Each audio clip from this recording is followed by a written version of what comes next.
know you could do it. All you gotta do is put your mind to it. Day 12 in Portugal.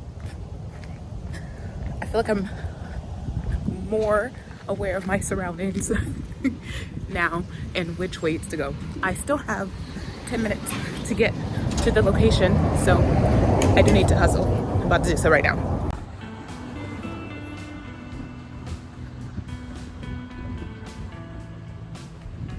This tour is as fun as you make it, okay? So just talk about everything, laugh about everything, and enjoy your time. Our tour guide was one of the most bubbly people I've ever met in my entire life.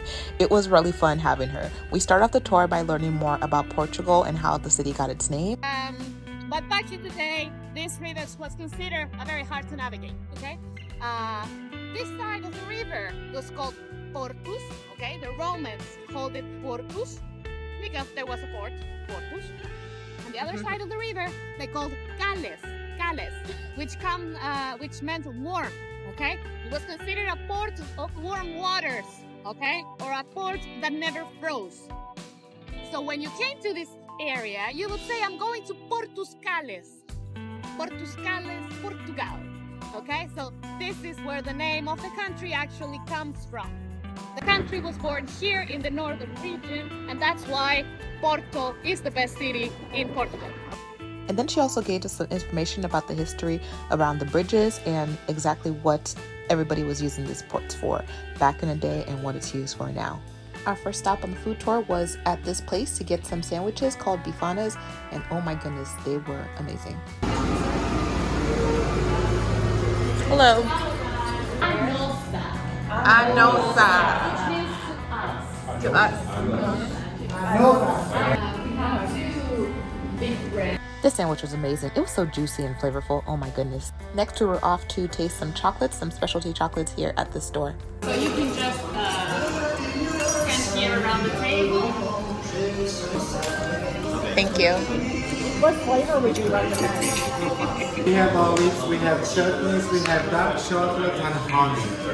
We're gonna try 3 savories, 3 sweets, and 3 chocolates. So what would you do with this? So all the caponata is very nice to squeeze on bread, on cheese, on salad.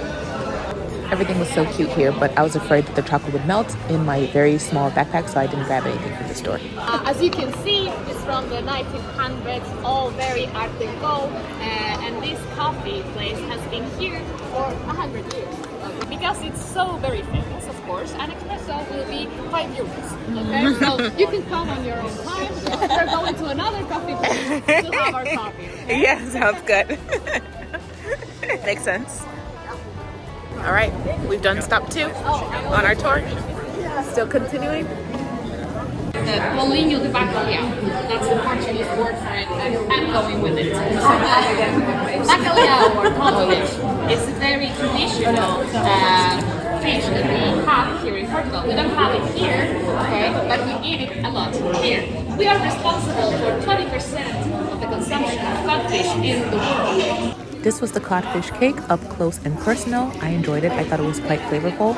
We also had some pastel de nata with some espresso. And then I got to talking to more of the people who were on my tour, and they were all so cool. I follow the path from the city to go out the city and go by the river, but I don't feel like it at the nature. When you start at the center, to the park, that's on the mountain, the Culinary. As soon you start, you are in the nature already. It's so beautiful. Did you do the case? Honestly, Bing was so cool and patient. He was answering all my questions that I had about the trail, and he even showed me about this cool app that I could use when I'm ready to do this to book hotels for the night so that I'm not sleeping out in the stars, because that's not for me. How fun! This looks fun. This is fun. You're so funny. They just smile. Okay, so this is the food market, Bourdain market. Okay. You might have read about it. Yeah. We're here now. Our guide gave us the history about the market, and then told us that we had some free time to walk around. good.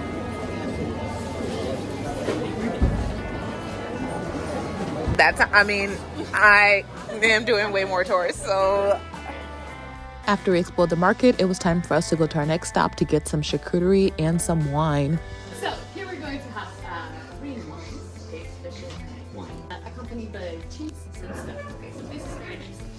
My friend with no cheese. Yes, they did this separate kind of. Oh, that's very sweet. Okay, for you. So everyone, that's not for you. But this thing here, this is the jam that we talk about in the shop. The jams, the pumpkin jam. Okay, which is a very typical thing. The pumpkin jam.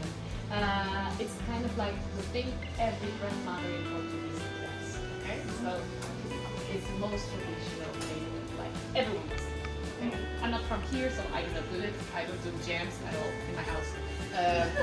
But this one is very good. So you should have it with cheeses, with crackers. Okay, so this everything is for you. Okay. Now you can cut because I have to ask something. So here we're going to have a glass of wine each. Okay. You can choose between these three kinds. We have these two that are regular red wine that come from the Douro Valley. Okay, you have red and white wines from the Douro Valley. Douro Valley is a region upriver that is very widely known for their wines, especially the port wine, but not only port wine. They also make red wine. So that's one option. But what you should have here, you can choose, but what you should try, in case you haven't heard of it, it's the green wine, okay? The green wine title, it's not because it's green, because it's not. It's because the landscape over there is very green, okay?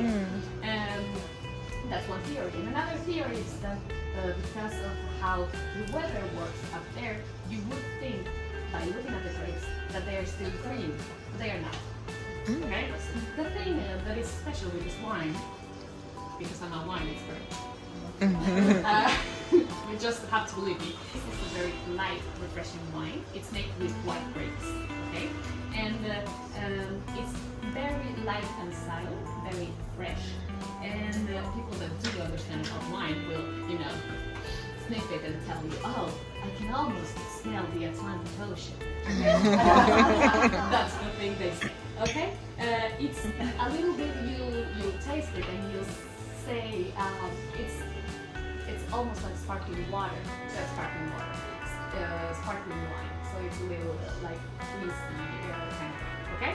So these are your three options. Who wants green wine? Try it. What are you having? I would like the red. Yeah, I kind of want to try You can it. share. So so 2 reds. I don't know. Whatever. Then choose one. Oh no. Green. You don't have to stand so sad. Yeah, be aware then we're going to port wine. Port wine is very strong. Yeah. Okay, so Splash on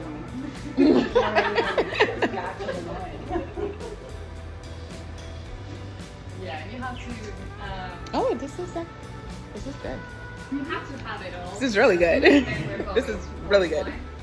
And port wine is only produced here in Bourdain. Okay. Remember, I talked to you about the earthquake. I never made my point. We just felt sad about the earthquake. But the thing after the earthquake was a happy rebuilding of the country. Okay, by the very famous person in history, which was the I forgot his name. The architect? Yeah. Oh. None, or none? Something. Leo? Marques de Pombal. Okay. Anyway, you could have said anything. Yeah, we would say, yeah, thank you. Even so, I have to make up one. Like, I on the spot, like John. Anyways, what happened with that guy is he was like the head behind the rebuilding of the country, okay? Because the king was useless at the time. Anyway, the guy strategically planned different things, and one of the things he did was come to Porto to do a little research about this wine valley that already was famous 100 years later than this thing happening. So we said, hey, we're going to mark this region as a specific wine production region. Okay, you know how champagne is only produced in France in Champagne, right? All the other productions are called sparkling wine, right? You only get champagne from Champagne. You only get port wine here. Other things that are like port wine would be called fortified wine. Okay? Doesn't quite have the same ring. It's not as good. What happens with what is fortified wine? What is port wine? The thing that they do is they take the grapes and they start the fermentation process. But very early in the process, between the 3rd to the 5th day, they will add a brandy, a really high in alcohol brandy, okay, that will kill the yeast on the fermentation. So it stops the fermentation process, and that's why it's so sweet, because it has all the natural sugar from the grapes. Okay? And ruby and fun. I like just right the ruby. Yeah. Strong. We're gonna be drunk after this. How is it? You can smell the alcohol all the way. Oh yeah. This is good. Oh my god. Oh, thank you. I was definitely feeling incredibly tipsy after the last stop on this tour. I booked my tour via Viator and I had such a great time. I had such a fun group and I'm very lucky for the universe to have this happen and everybody coincide. The total that I ended up spending for today was just under $80. Please let me know what questions you have down below and come back tomorrow for more of the series of Living It Up in Porto. I know you could do it. All you gotta do is put your mind to it.